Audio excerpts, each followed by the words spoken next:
Okay, before we get started, I have an announcement to make, and I'm very excited about this. If you are not happy with where you are in life, or you want to take your life to the next level, I just created an online community called the Knowledge Guild. Inside the Knowledge Guild, you will get direct access to me, where you can hop on live video calls, ask me questions, or just get general advice. It's going to be the only place where you can get that kind of direct access to me. Also, there's going to be full video lectures that are not available anywhere else on the internet. I just uploaded a 2-hour video lecture called Social Skills Mastery, How to Connect and Communicate with Confidence. Also, you'll be able to connect with like-minded people who think like you, who want to better their lives. So I'm not going to ramble too much. Just scroll down to the description box or the pinned comment in the comment section down below. I'm looking forward to working with you. Now, on to the video you came here to watch. What's poppin'? In this video, we're going to talk about how to make people respect you. Now, I also made another video called Why Nobody Respects You. So if you haven't watched that video, check that out as well. I'll put a link somewhere in the description box or on the screen or whatever, but check it out if you haven't. Now, just for a quick recap, I've come a long way. So there was a period of time where I definitely did not feel well respected in certain friend groups or social groups that I was in.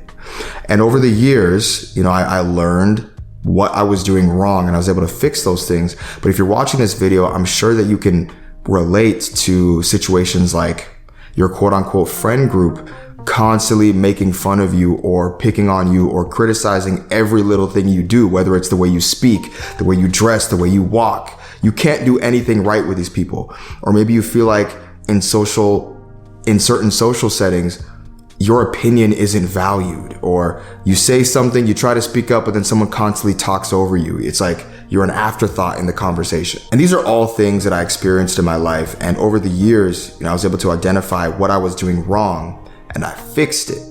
And just to highlight my growth, I'll give you a quick story. So I have a friend who went to an event and he met a girl there who knew me as well. So him and her bonded over the fact that they shared the same mutual friend, which was me. And he told me that during the conversation, she said, "You know what? It sounds like you really respect Josh." And he said, "No, I don't just respect Josh. I admire Josh." And he called me to tell me this. And it also kind of feels weird to tell a story like that about myself to you, but it's just to highlight the point that I've come a very long way to where these days I just don't really find myself in situations where I don't feel respected. And if I do, I just walk away, right? So there's been a lot of change in my life. So in this video, we're going to talk about specifically how you can make people respect you. And we're going to go into a lot of the things that I've learned over the years. I got my laptop notes right here. Number one, you have to obtain what other people think are valuable. So I currently live in Los Angeles. So I'm going to give you a very simple example of what I'm saying. A lot of people here in LA, they'll be driving really nice cars, wearing really fancy watches, wearing the coolest outfits, all the name brands. And regardless of how you feel about those things, from what I've seen, the average person really respects those things. If they see someone driving a nice car, if they see someone wearing a Rolex or something, they stop and stare and they worship the ground they walk on. That's because people admire those who have the things that they deep down want to have. And that's because they acknowledge that if they want to acquire those same things that that person has to a degree, they have to become like that person. Now, I'm not recommending for you to go out and spend all your money, spend all your life savings on a car or something that you can't really afford. But what you can do is you can invest in certain skills that are difficult to acquire, that don't really require you to spend a ton of money. So, for example, I'll give you some examples from my own life. In high school, one of the things about me that helped me get a lot of respect was being a very good soccer player. So I was on the soccer team and I did a lot of practicing on my own outside of regular team soccer practice, to the point where eventually I became one of the better soccer players in the state, which allowed me to get recruited to play Division I soccer. But I didn't really play that much. I had I had surgery and I was injured all the time. That's a separate story. But in high school, I was known as being one of the better soccer players in the state, and that by itself made me one of the more popular kids in school. and people just treated me with more respect at the time. Another thing I did was starting making content, and the better I got with making content, the more successful that became, the more people treated me with respect. Another thing I'm trying to do is learn how to speak another language. So I'm currently learning how to speak Spanish. So what does this mean for you? What it means is you need to try to find skills or hobbies or interests that you can invest your time in and get good at it. If you really love playing the piano and you just invest your time in getting good at the piano, people are going to respect you for that because that's a difficult skill to learn. And one thing I want to add here is that the key to doing this is authenticity. So if people sense that you're only doing something because you want people to respect and like you, they're going to see right through that. That's actually going to do the opposite. It's going to make people respect you less. So authenticity, find things you genuinely care about and you're interested in and get good at it. Are you really into fighting and you want to get into boxing or martial arts? Okay, go into it, get good at it because you care about it. People will respect you. Don't be just doing something, spending all your life savings to get a Rolex, and people are like, dude, you have no money in your bank account and you're only doing this because you want people to like you. No one will respect you for that. Number 2, value your independence and authenticity. This is inspired by Ralph Waldo Emerson in one of his essays where he talks about the importance of individuality, authenticity, and independence. It's essentially choosing to walk your own path regardless of what anybody else thinks. Because the truth is, most people are afraid to break the norm. They just want to play follow the leader and are essentially like sheep.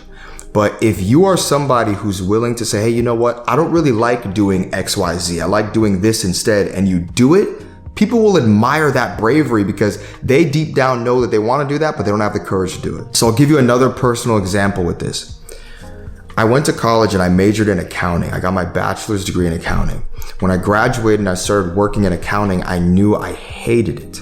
I remember telling my dad on the phone that, I'm not going to go and get a master's degree and continue doubling down on this career path. This is not what makes me happy at all. And I'm fortunate enough to have parents who supported my decision. I got Nigerian parents, and it's not very common for parents in our culture to be supportive of that because, they want their kids to pick something safe. But I said, hey, I don't want to do this, and my parents supported me. So what I did was I started getting involved with creative things. I started posting content online. I started doing stand-up comedy. I started just exploring my creative endeavors. And I put as much effort as I could into that until eventually I was able to make that the thing that I do for a living. And having the courage to do that, I've been in a lot of conversations with people who are asking me for advice, figuring out how to transition their career path because they really admire that I had the courage to do that.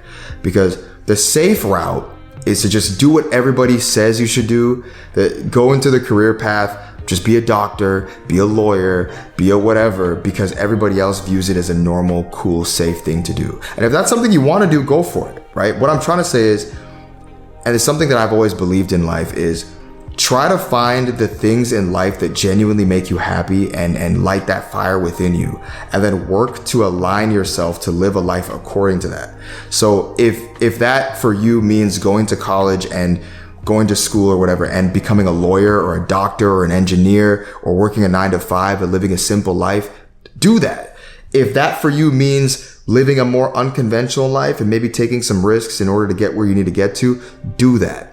Live your life authentically, and people will feel that energy within you by the way you live your life and the way you make those decisions. To add on to this, I have a friend who is a lawyer, and he quit that career path to pursue creative endeavors as well, because he knew that while being a lawyer would make his family happy, it didn't make him happy. And that doesn't mean be reckless, right? So if you're working a job and you know that you want to be a musician, I'm not saying you just quit your job tomorrow. Don't do that. Make sure you have a plan, which is what I did. I didn't quit my job, my 9-to-5 job, until I had enough money saved up and that everything I was working on the side was built up enough to where I could make that transition smoothly.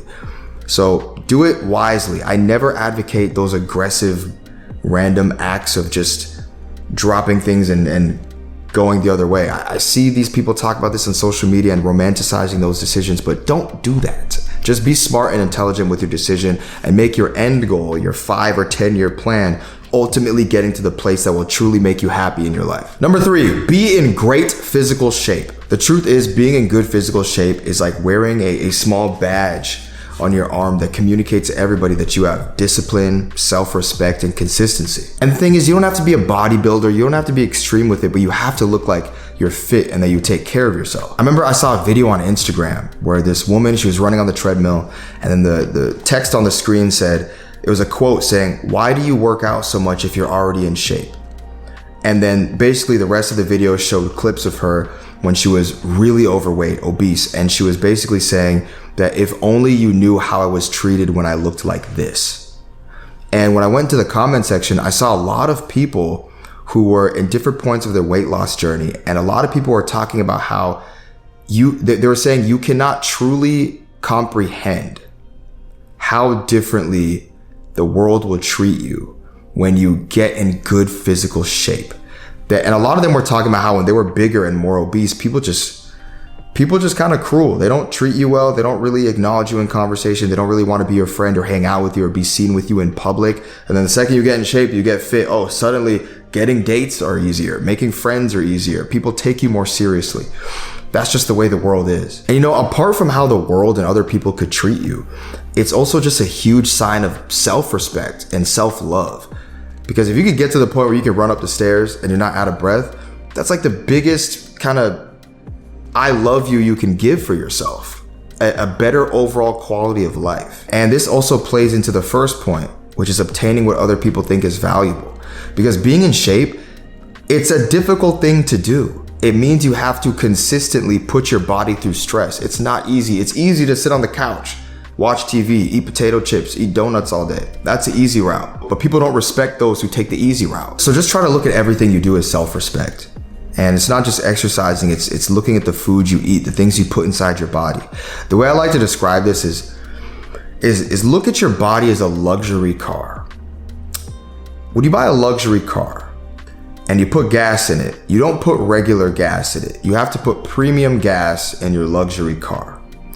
Treat your body again like a luxury vehicle. So what does that mean? Put premium fuel into your body.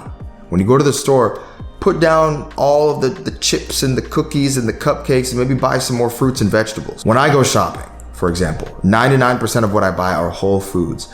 Whole foods are foods that are as close to the main ingredient as possible, like potatoes, like eggs, like chicken, like kale, carrots, so on and so forth. So if you're somebody who is not really exercising or getting yourself active as consistently as possible, then start small. I always recommend starting small and building the habit first. So you could start by just taking a walk every day, maybe a 5-10 minute walk every single day, and do that. Don't miss a day. Do that every day for 2 weeks. And what'll happen is after 2 weeks, you're gonna feel weird if you don't get up and go take a walk. It'll become a habit. And slowly ramp yourself up. Now you can go to the gym and start, maybe do a 30-minute workout, build up to an hour. I think one reason why so many people struggle with this is that they try to go from 0 to 100 immediately. And they try to just have a crazy 2-hour workout every single day and then they burn out. So just start small and build the habit. Number 4, always keep your promises, whether you make them to yourself or to other people. Now, this is one I personally have struggled with, and I've made a lot of improvements with this. I would be the person who would say, oh, I'm gonna call you tomorrow, and then I would forget and not call the person. Or I would say, oh, let's hang out, XYZ, make the plan, and then I would just cancel it or forget about it. So the easiest way to solve this is don't make promises you know you cannot keep. Mastering this in this modern day and age is like having a superpower. When you keep your promise, it sends a powerful message. It tells people that your word means something. It tells people that you can be counted on. Be very selective about giving people any kind of definite word about what action you're gonna take. Number 5, have self-respect. So you have to have the courage and the strength to walk away from people or situations that don't respect you. Because when you do that, you're declaring to the world that you have standards. People don't respect anybody who doesn't have any standards, because I'm gonna tell you what, you will have to walk away from people in your life, or several people or situations in your life. And here's the thing, people don't have to like you to respect you. Some people are just not gonna like you, but deep down they will respect you. It's the worst when someone doesn't like you and doesn't respect you. So one analogy that I came up with when I was talking with one of my friends is to run yourself like you're Harvard, not a community college. Because at a community college, just about everybody can apply and get in, and a lot of people can just kind of do whatever and still stay in community college. it's not as strict. Whereas in Harvard, you have to have certain credentials to get admitted. They turn a lot of people away. And once you get into Harvard, if you don't abide by certain standards, you're out of there. And as a result, people have way more respect for Harvard than a community college, because at Harvard, it's harder to get into and it's harder to stay in there. So how does this relate to you? Essentially, if you run yourself like you're Harvard, people will have a little bit of a fear when they associate with you, and not a toxic type of fear, a healthy type of fear. Because people need to, when they're associating with you, they need to know that deep down that, oh, I can't treat this person a certain type of way, otherwise I will lose that relationship with them. And if people don't have any of that kind of fear with you, they're going to have less respect for you. And the only way you can have that kind of fear is you have to actually demonstrate the capability to walk away from people. There are people in my past I have 100% walked away from, because no matter how many second chances I gave them, they continue to treat me a certain type of way. And another thing I want to add on to this is that if you're watching this channel, you're probably into self-improvement and bettering yourself. And you might be in a situation right now where you're surrounded by people that don't live the way you know you should be living. Maybe they're involved with excessive amounts of partying and drinking or drugs or all kinds of things. And you know that deep down, you're trying to live a healthier life. As you change and grow as a person, you might have to also walk away from those people. And this is not necessarily about whether or not they respect you, because these people could still love you and treat you great. But this would also just be a sign of self-respect in choosing yourself. So as you choose a healthier way of living and you walk away from those people, you might go through periods of loneliness. So I'm just letting you know in advance that that does happen, and you have to push through it. And eventually you're going to find people who vibrate on that same frequency as you.